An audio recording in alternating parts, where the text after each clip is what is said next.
அனைவருக்கும் நமஸ்காரம். கேதுவின் காதலன் பேசுகிறேன். நெக்ஸ்ட் ஜென் டிவி நேயர்களுக்கும் வாடிக்கையாளர்களுக்கும் முதற்கண் வணக்கம். வரும் வாரம் கிரகநிலை எப்படி இருக்கும், உங்களுடைய ராசி பலன்கள் எப்படி இருக்கும் என்பதை தெளிவாக காணலாம். தற்பொழுது கும்ப ராசி. ஆம், இந்த வாரம் கும்பத்திற்கு எப்படி இருக்கும்? நண்பர்களோடு கருத்து வேறுபாடு இருக்கும். கூட்டாளிகளோடு வார்த்தைகளில் கவனமாக இருங்கள்.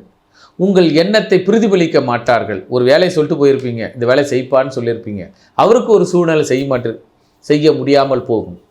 அதே நேரத்தில் செய்த வேலைகளாக இருந்தால் உங்களுக்கு திருப்தி என்பது இருக்காது. தயவு செய்து கூட்டாளிகளோடு புது கையெழுத்தோ புது ஒப்பந்தமோ எதுவும் செல்லாதீர்கள், எதுவும் செய்யாதீர்கள், எதுவும் செய்து கொள்ளாதீர்கள். இருப்பதை கரெக்டாக மெயின்டைன் பண்ணுங்க. இப்பொழுது கும்பம் கண்காணிப்பு, அதாவது என்ன சொல்லுவோம், வேலையெல்லாம் கரெக்டாக நடக்குதா என்பதை சூப்பர்வைசர் மட்டும் பாருங்க. ஏன்னா தவறு நடந்துவிடக்கூடாது என்பதற்காக முன்னெச்சரிக்கையாக இருக்க வேண்டிய வாரம் இந்த வாரம் கும்பத்திற்கு. கவனக்குறைவு ஏற்பட்டால் பெரு நஷ்டம் ஏற்பட்டு விடும் என்பதை மனதில் கொண்டு, இப்போ உதாரணம் குடும்பத்தை எடுத்துங்களா. இன்றைக்கி மனைவி வீட்டை ஒரு 5000 கொடுத்துருக்கீங்க, பிள்ளைக்கு ஒரு 500 ரூபா கொடுத்துருக்கீங்க, பொண்ணுக்கு ஒரு 1000 ரூபா கொடுத்துருக்கீங்க. என்ன செலவு செய்தார்கள் என்பதை கணக்கு கேட்டு மீதி எவ்வளவு இருக்கிறது என்பதை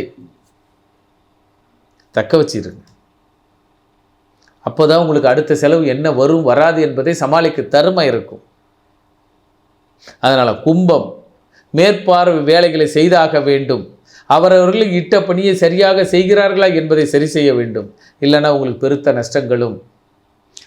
கஷ்டங்களும் ஏற்பட்டுவிடும். அதே நேரத்தில் கூட்டாளிகளோடு கிராமத்தில் அதாவது இப்படி சொல்லலாம், கிராமத்தில் உள்ள உறவுகளோடு வாக்குவாதங்கள் ஏற்பட வாய்ப்புகள் உண்டு. அதனால் கும்பம் 4 பேர் இருக்கிற இடத்துல பொதுவில் பேசாதீங்க. கூட்டத்தில் பேசும்போது வார்த்தைகளை கவனமாக பேசுங்க. கொடுக்கல் வாங்கலில் கவனமாக கையாளுங்க. கொடுத்த கணக்குகளை சரிபாருங்க. எத்தனை முன்னோர்கள், எத்தனை உறவுகளுக்கு என்னென்ன பண்ணணும், அப்பாவுக்கு என்ன தேவை, அம்மாவுக்கு என்ன தேவை, தாத்தாவுக்கு என்ன தேவை, போய் கேட்டு அவருடைய மனக்குறைகளை சரி செய்யுங்கள். இந்த வாரம் கும்பத்திற்கு சரி செய்கின்ற வாரம்.